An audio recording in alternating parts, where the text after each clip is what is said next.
Hey guys, it's Kane, and welcome to another episode of Get Prepped the Podcast, where we talk with voice actors, nonprofit leaders, and company owners that are going to be in the new game, Get Prepped.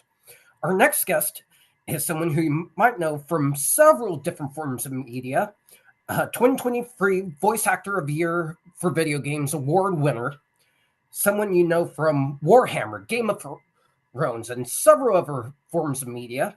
Please welcome Ian Russell. Thanks for coming on, Ian. Morning. Yeah, thank you for having me. It's nice to be here. All right, my first question for you is, what's your favorite project you've worked on so far and why? You can imagine that people ask me that quite often, and my kind of general response is it's like trying to choose your favorite child, because so many of them have so many wonderful aspects to them. I guess, I mean, he's not quite so central now, but Vernon Locke from PayDay is key, if you like, to my evolution as a video game voice actor, because he was the first big major role that I booked. So whilst he's only peripheral in the new iteration, PayDay 3, come October this year, I'll have been playing him for 10 years. So it's hard to ignore him. And I guess every time a new title is released into the wild, there's a certain pride that, that's made it to the public. So you always like those. And then you mentioned the win in 2023, which was for a character called George from a game called Burnhouse Lane. And he's an older gentleman suffering from dementia. And he's largely based on my own father, who passed away several years now, but he had Alzheimer's, and so I had real lived experience to bring to that role. And there's definitely some of my dad, so it's almost like an homage to him that lives on. So George is quite close to my heart as well. But they're all Abelard from Rogue Trader. I obviously having something in a title like Game of Thrones King's Road is wonderful.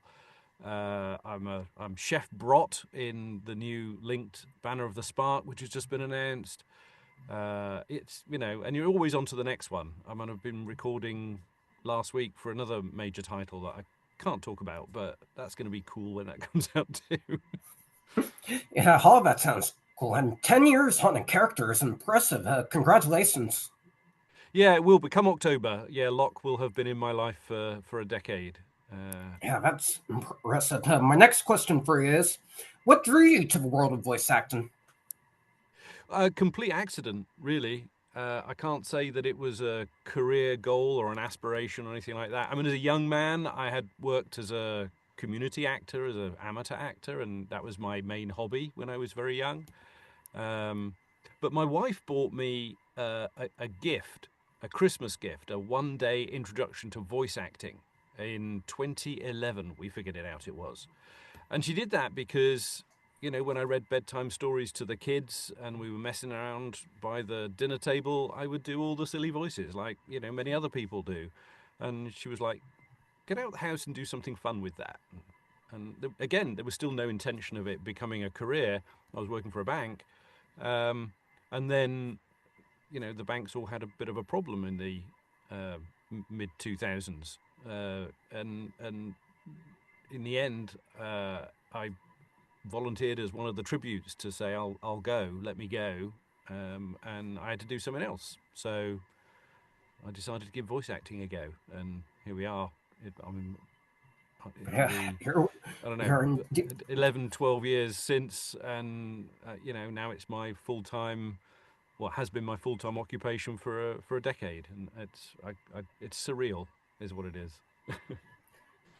yeah, that's amazing. My next question for you is, can you share a funny or challenging experience you've had in the recording booth? Well, I mean, funny, you're always messing up lines. But can I tell this story? Yeah, I think I can get away with telling this story. So we're currently recording for a game called Chernobylite 2, which is a horror survival game. I guess Get Prepped is something of a horror survival game. and I played the Black Stalker, and we're reprising that role from Chernobylite 1. And we've done a lot of his lines, but as is common with video games, you get to play with small roles, NPCs, 1 and 2 line roles that maybe don't interact with your character or whatever. And so we were doing a bunch of those, and I decided, can you do an American accent? So, yeah, pardon, we'll do, So we did one with a real Southern accent. And we just got down this rabbit hole of what if the Black Stalker, who wears this mask and you can't really hear what he sounds like, would come out of the dimension he's been in, take his mask off, and put a cowboy hat on and twirl his pistols. That sorted them out. It was at the moment in the booth where the booth director and the script follower and the take and me, and we were all just having a right old laugh. And I said, we need to make some memes out of this and put them out in the wild. So that, yeah, but it maybe the retelling, it doesn't give you a sense of what it was like at the time. We were just having a good old laugh, which is nice when you can do that. When you've been working with people and you can just have a good old laugh, it makes the job definitely worth doing. Challenging, vomiting is quite challenging.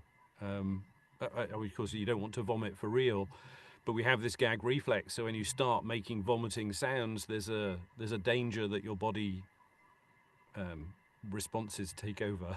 so you have to be a little bit mindful of that. Yeah, that definitely sounds challenging.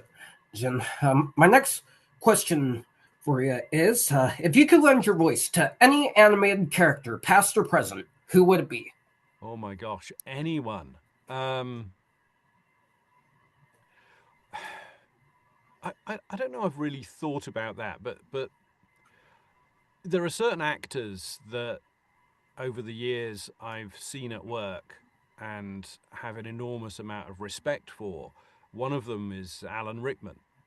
I saw him playing Hamlet in Liverpool back in the day, and he just his presence on stage was palpable, and he played Hamlet with a kind of a black cloak, which some years later, Snape was, from Harry Potter, black cloak.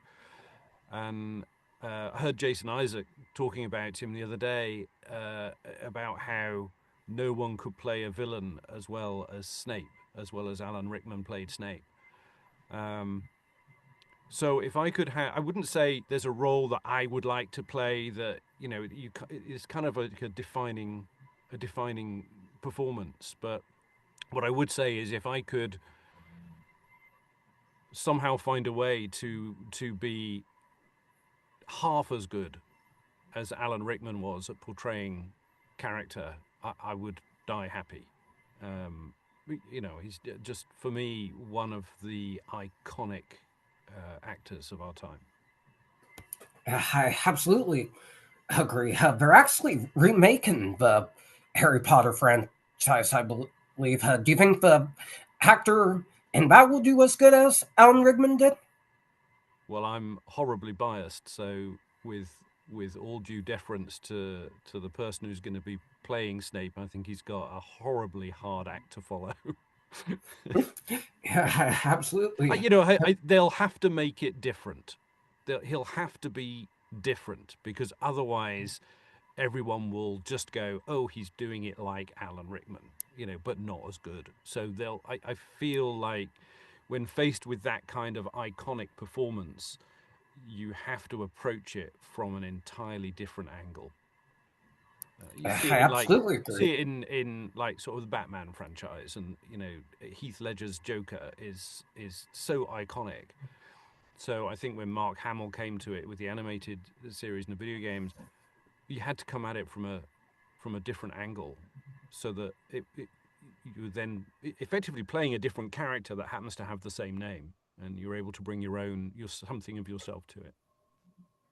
I absolutely agree. Not just with voice acting, but with anything really. You got to have your own approach to it.